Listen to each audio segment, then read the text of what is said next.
Welcome to The Give, the official podcast of the Lawrence First and Goal Clinic.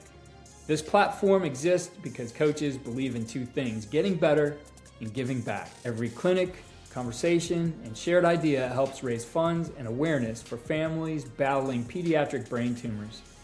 At the same time, it sharpens the craft of coaching. Today's episode features Brian Sheehan from the University of Minnesota sharing tight end pass fundamentals from the 2026 Lawrence First and Goal Clinic. He opens with a question every offensive staff should wrestle with in critical situations: who's on the field? Coach Sheehan helps build a tight end room around vision, situational awareness, leverage, and finish. It's not just about routes, it's about preparing players to produce when the game is on the line. So let's get into it. This episode is brought to you by Indeed. Stop waiting around for the perfect candidate. Instead, use Indeed sponsored jobs to find the right people with the right skills fast.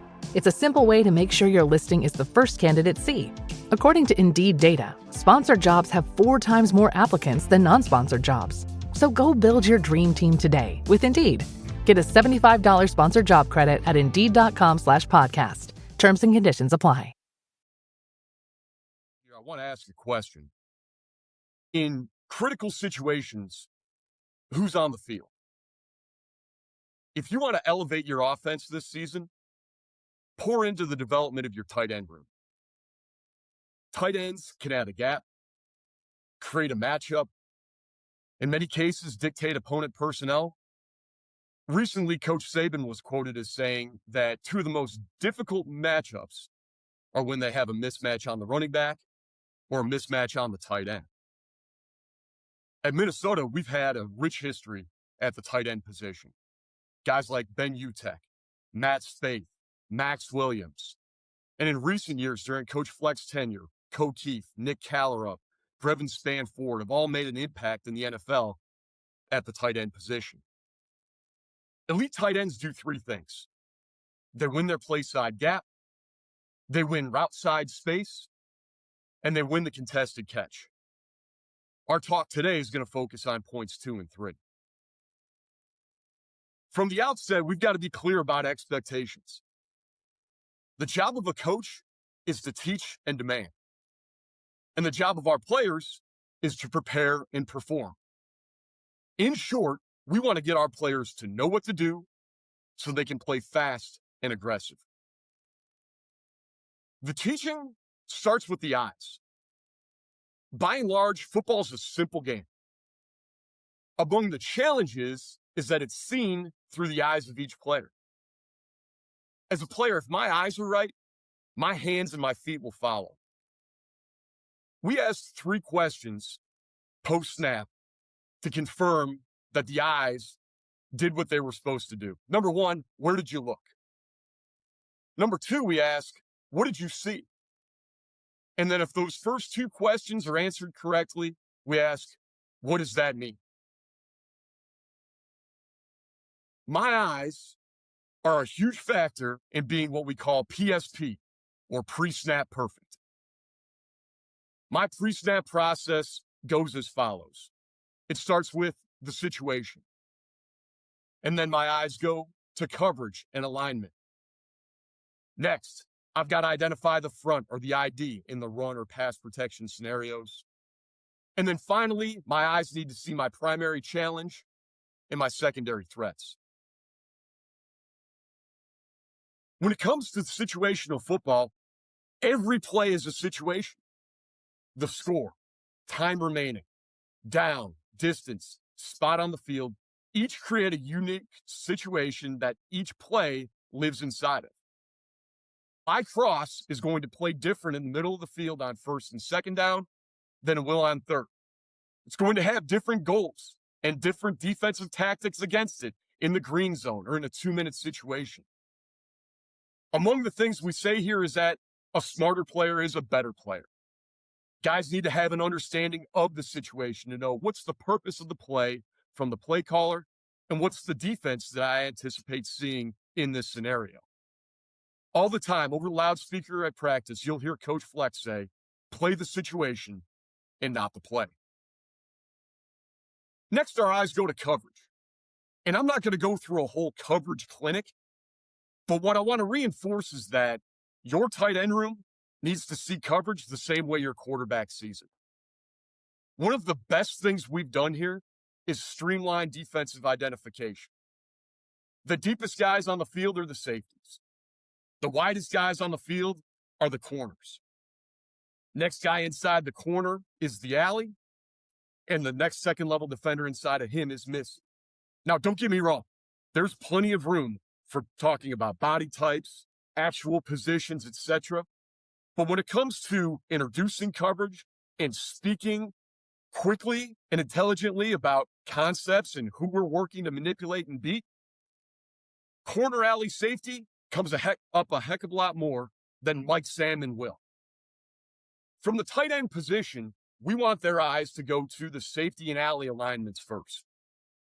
How many safeties are there? What's the relationship between the safety and the alley? And then on top of that, what's the depth, eyes, and leverage of those two guys on the number 2 receiver?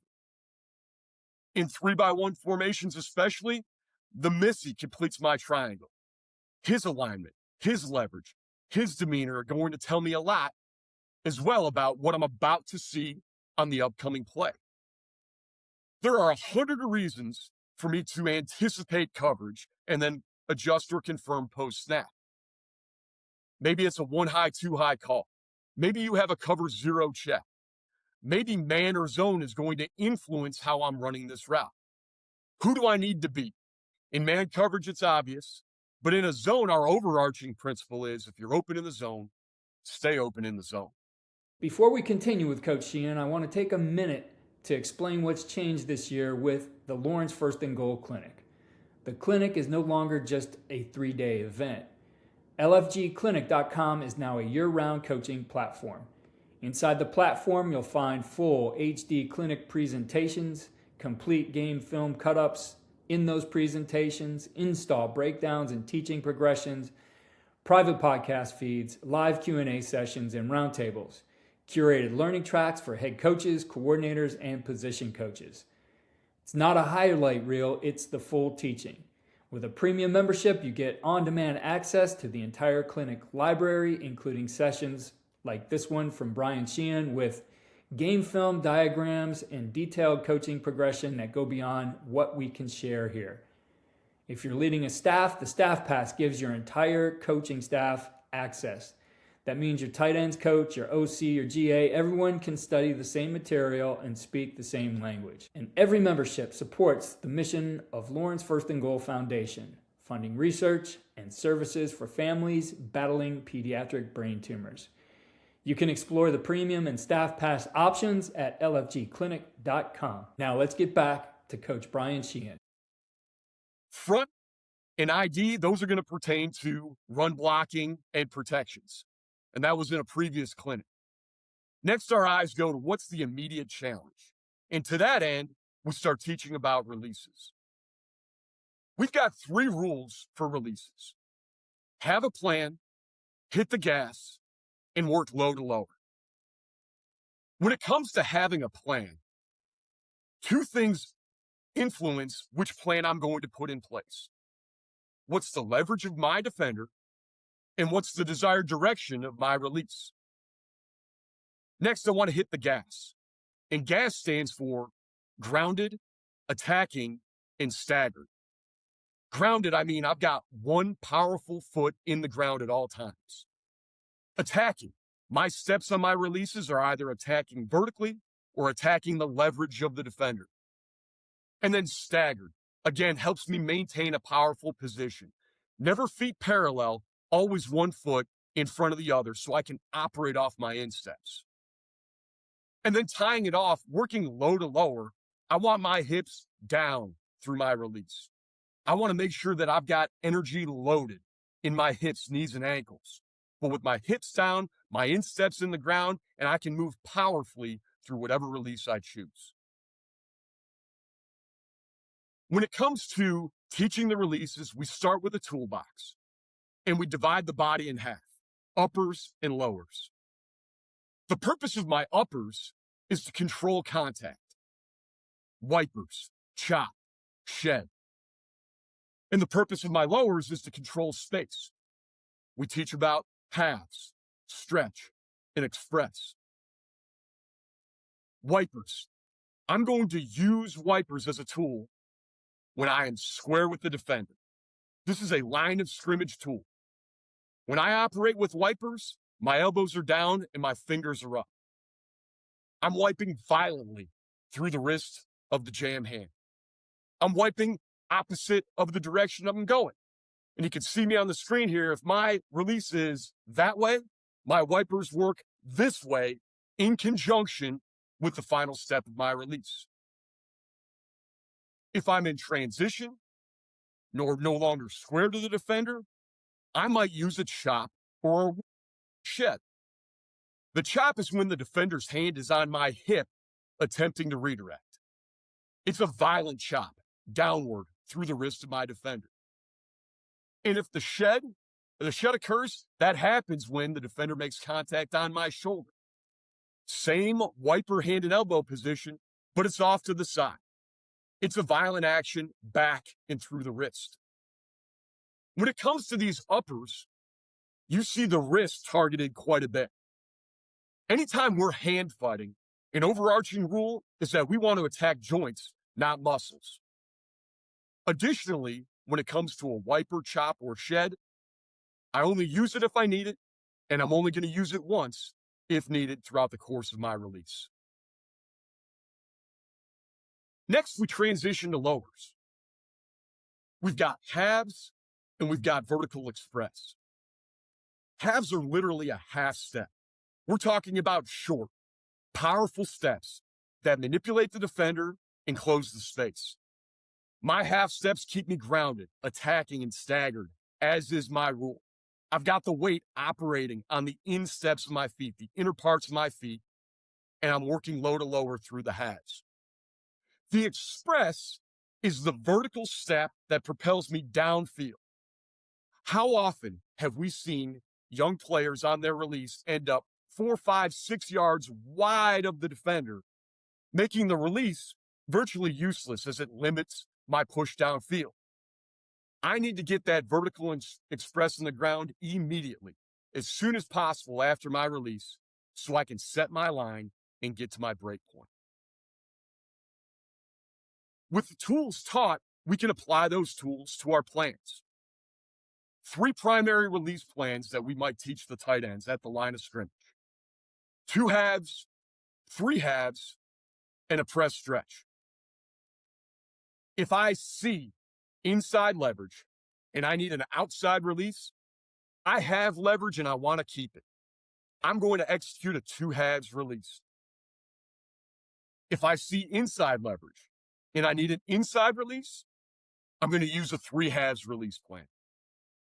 And then finally, if my defender is head up to outside leverage and I need an outside release, I'm going to use a press stretch. Let's dig into the release we use most often, and that's the 2 halves. As you'd expect, the first 2 steps are half steps. My first step on the release, we are an inside foot up operation. My first step is vertical with the outside foot to close the space. I want to keep my stagger. My first step often stays right behind the front toe of my front foot, and I'm operating low, loading that power on my instep. Step 2 is a violent jab at the defender to threaten his leverage. I already have the leverage I need. That second step, that second half, keeps the defender where he's at and allows me to propel forward into the desired area of my release. Hips are down and I'm working low to low. If I get a jam hand and I'm square to the defender, I'm going to hit my wipers as I transition off my second step. Wiping violently, fingers up, hands, elbows down, fingers up, elbows down through the defender's wrist. And as soon as possible following my release, I want to get that vertical express in the ground, accelerating off my outside foot and racing to my break point. If the defender makes contact with me while in transition, I may use a chop or a shed. So let's take a look at this in action. This is a picture of Mark Andrews, tight end for the Baltimore Ravens, and he is in a man-covered situation He's got press at the line of scrimmage. He's running an outbreaking route to his right. And what does he see? He sees inside leverage. He needs an outside release. He knows he's got to go to his two halves release plan. First step, in the ground, closes the space. Second step, his second half, threatens the leverage of his defender, and then he's off. You see that express step in the ground, violent shed when the defender makes contact with his shoulder, and he works downfield and races to his break point. We can take a look at it here live. Now, eyes, putting this all together top down. Right off the bat here, what's the situation? Well, I've got 3rd and 14, and I'm on the plus 14-yard line. That puts me in the green zone. I get into my coverage. What do I anticipate seeing on 3rd and long from this team? What do I anticipate seeing as a critical green zone defense? Additionally, what is the purpose of the play on a 3rd and 14 call from the 14? Well, the purpose is to score. Top down, what do we see? 2 safeties, right? I've got 2 safeties here, and I've got man underneath coverage. As I take a look at the demeanor, the eyes, the leverage of the alley player, the corner, I've got some my man action working across the formation with Zay Flowers. I'm confirming man coverage here. And then I see the leverage of my immediate challenge. Inside leverage, and I'm working the outside release. Right off the bat, half, express and shed, and he finishes the play with a catch. That was Coach Brian Sheehan from the University of Minnesota at the 2026 Lawrence First and Goal Clinic. Vision, situation, leverage, finish. When a tight end understands what he's seeing and why he's running the route, he plays faster. When he plays faster with purpose, he becomes the answer in critical situations. If you want to see the entire session, including full game film breakdowns and detailed teaching progressions, you can access it inside the Premium Pass at lfgclinic.com. Your support does more than grow your playbook. It supports families fighting pediatric brain tumors and advances the mission of Lawrence First and Goal Foundation. Learn, give, and get better. We'll see you on the next episode of The Give.